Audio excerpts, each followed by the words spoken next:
Bear, what's going on? Oh, not much. Just great time of the year. Just wrapped up the tournament, the Masters, obviously, draft, NBA and NHL playoffs, and then that little event on the first Saturday in May that we all love so much. So it's an awesome time of the year, and plenty of action to go around in whatever way you like to, whether it's horses, whether it's sports, whatever. There's a lot to discuss and a lot to bet on, which is a good time of the year.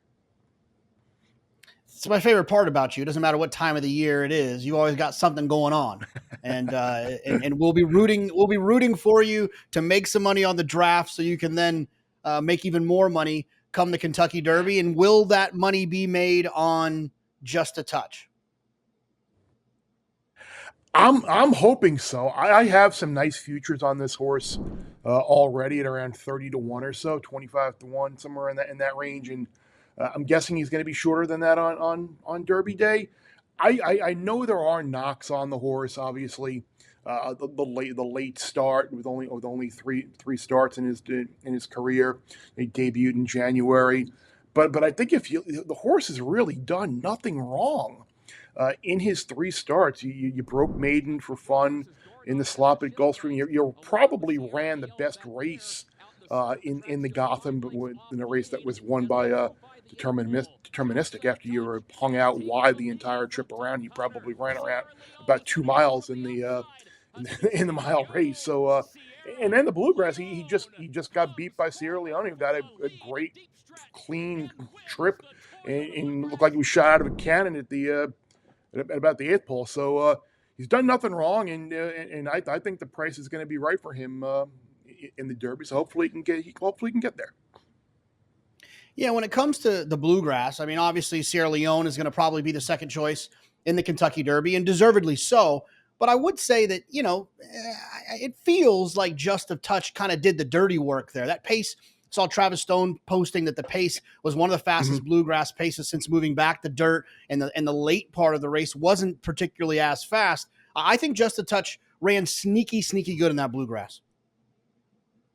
I think he ran really well, and I think if you look at the Derby, the fact that he's not going to have to do that dirty work, I think you're going to see him be able to sit a little bit further back. Obviously, Fierceness is going to be on the lead. Dornoch will be up. Truck Phantom, Encino, one of the other Cox horses, I think are all projected front runners in this race, and I think that will help potentially soften up Fierceness, and it probably will give Just a Touch a little bit better of a trip where he can probably have a little bit more punch in the lane. And I'm glad you mentioned about Sierra Leone too in that race. Like, this very easily could be a situation like Funny Side and Empire Maker, where Empire Maker won the preps and then Funny Side just got the trip and won the first Saturday in May. So there are many other examples of horses that were floated up a little bit on the board just because of a result in a prep, and we saw them go on. I mean, Real Quiet, Monarchos. I mean, the examples are many, but I think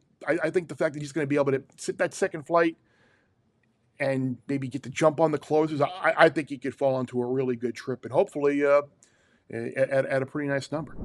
These mini pods are brought to you by Free Reign Coffee Company. They've been powering the In the Money team throughout the Triple Crown prep season, and the coffee is fantastic. Whether you're looking for whole beans, grounds, or pods, Free Reign give you what you need to get up and get after it. And they've got subscriptions available too, so you never run out.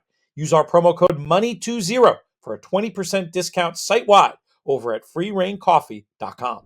$4 million. That's how much original ITM Plus subscribers and contributors have won at the Breeders' Cup Betting Challenge over the last 5 years. ITM Plus is the place for our best Kentucky Derby information, including grid picks from the team, trip notes, and specific betting advice. Sign up today at inthemoneypodcast.com/plus. Chris, I know you do a lot of things in terms of futures, and price matters. You're not just out here betting to be betting. What are you thinking in terms of a couple of big horses in terms of price? I want to ask you about Fierceness, what price you think he might go off. Just a Touch, what price you think would be acceptable for you to bet him. You've already lived him in the futures to bet him to win on the day. And then just some other horses that you think might be interesting from a price standpoint you want to include in some of the gimmicks. Well, I think the weather obviously is going to play a big factor in handicapping this race. Like if the track comes up sloppy, I think Mystic Dan is a horse that you absolutely have to use, and he'll probably be a big number based on how poorly he ran in his last prep. But the prep in the slop at Oak Lawn was fantastic, and I think Just a Touch is a horse that in the slop you're obviously going to want to use as well, being that he has the maiden win at Fairgrounds in the slop and ran well in the Gotham on the slop, and that's one of the reasons why I like Just a Touch, because he's shown that he can kind of run on different surfaces and different track conditions, and the breeding suggests that the distance ultimately should be no problem. But what do you think? Fierceness, like 5-2, you think maybe he'll be, and maybe Sierra Leone 7-2, 3-1. Do you think we could get something like that potentially? Yeah, I think it's something like that. I think it could potentially drift a little bit because I think Sierra Leone is going to gather some speed as we get a little bit closer. And I think Forever Young's going to take quite a bit of money as well. That could then take a little bit of the sting away from fierceness. You know, think about American Pharaoh, I think went off at 5-2, but he was the standout of all standouts. Fierceness is definitely the leader of the pack, but he feels to have a little bit more competition and a little less trust than American Pharaoh did.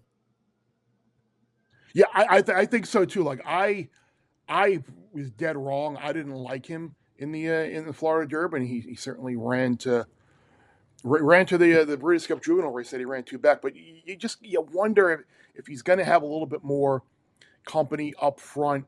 Like what will that do? Like he threw in the towel in the Holy Bull. Like the Champagne, I guess, was a total throwout.